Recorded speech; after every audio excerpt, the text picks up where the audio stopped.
পেয়েছে এবং জাতীয় সংসদের সংরক্ষিত আসনে বাংলাদেশ জাতীয়তাবাদী দলের পক্ষ থেকে এমপি নির্বাচিত করেছেন। সেই জন্য রাব্বুল আলামিনের দরবারে শুকরিয়া আদায় করছি। যে যুব সমাজকে ধ্বংস করার জন্য মাদক বিস্তৃতভাবে প্রসার লাভ করেছে, প্রশাসনের আহ্বান শক্ত হাতে মাদক নিয়ন্ত্রণ করুন। আমাদের যুব সমাজকে পুরুষ মুক্ত রাখতে হবে, মাদক মুক্ত রাখতে হবে। সেই ব্যাপারে উপজেলা প্রশাসন, জেলা প্রশাসনকে শক্ত ভূমিকা রাখতে হবে এবং এই অঞ্চলের মূল সমস্যা সিলিকা বালু অবৈধভাবে উত্তোলন এবং বনাঞ্চলের গাছ চুরি করে নিধন হবে। প্রশাসনের সার্বিক সহযোগিতায় যেখানে আমার সহযোগিতা আপনারা প্রয়োজন মনে করবেন, আমার সহযোগিতা চাইবেন, আমি সহযোগিতা করব।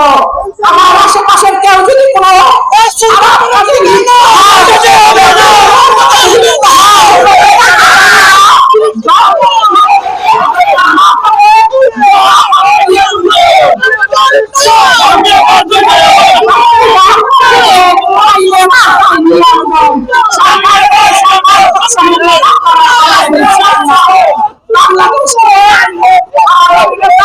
মাননীয় প্রধানমন্ত্রী বাংলাদেশের মানুষের বাসযোগ্য একটি মানবিক বাংলাদেশ গড়ে তোলার জন্য অত্যন্ত পরিশ্রম করে যাচ্ছেন।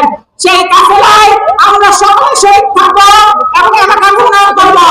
উপজেলা বিএনপির নেতৃবৃন্দ আছেন, মহিলা দলের নেতৃবৃন্দ আছেন, ছাত্রদল, যুবদল, স্বেচ্ছাসেবক দল সহ এলাকাবাসী যারা কষ্ট করে এখানে উপস্থিত হয়েছেন, আপনাদের সবাইকে অসংখ্য ধন্যবাদ, সালাম, কৃতজ্ঞতা।